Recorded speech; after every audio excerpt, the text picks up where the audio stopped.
His portfolio has been down 30% for 3 months now. Friends keep telling him, sell it, take the loss, move on. He doesn't sell.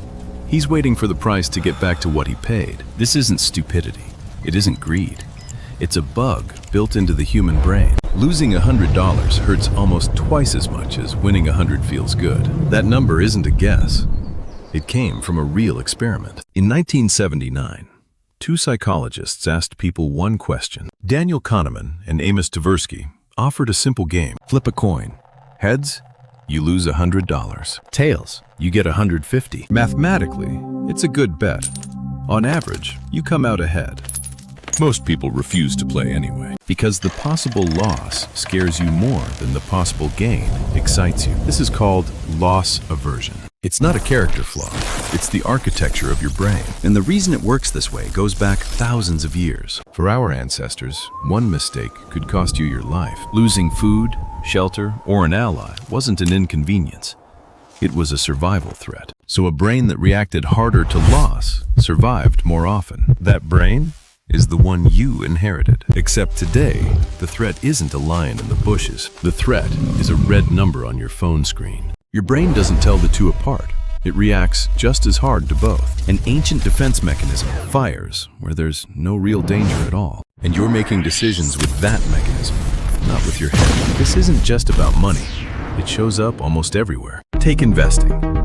The classic example is the disposition effect. People hold losing stocks for months, hoping to break even, and they sell winning stocks too early, afraid of losing the gains they already had. The logic should run the opposite way. Sell the losers, hold the winners. But the brain demands something else. Don't admit the loss until it's final. As long as you haven't sold, the loss doesn't count. Or so it feels. It's called the disposition effect, and it costs investors billions every year. Wall Street knows this and uses it against you. Next video. Why smart people make the most catastrophic financial decisions. The same bias decides whether you stay at a job you hate. A new job isn't just a new chance. It's losing stability, status, the familiar. The brain doesn't weigh what you'll gain.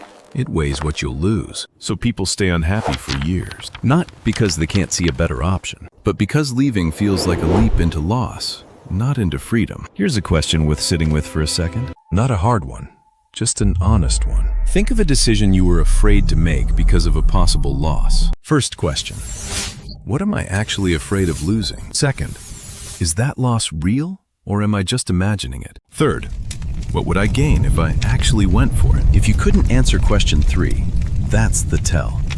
That's loss aversion running you right now. Comment your example below. I read every one. Here's where this actually gets useful. Loss aversion isn't a reason to fear risk altogether. It's a reason to notice when fear is driving, not calculation. Kahneman himself gave investors one simple question to ask. Not how much have I already lost, but would I buy this today at this price? The same question works for stocks, possessions, jobs, relationships. He finally asks himself that question. Not how much have I lost, but would I buy this today? The answer is no. And he finally lets go. You can use this bias in your own favor too. Make quitting something cost you.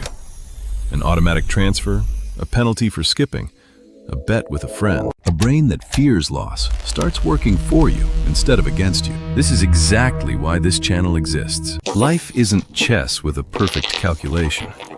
It's a table of dice and probabilities. Subscribe to Rolling Dice Theory so you don't miss it. Count the probabilities. Don't fear them.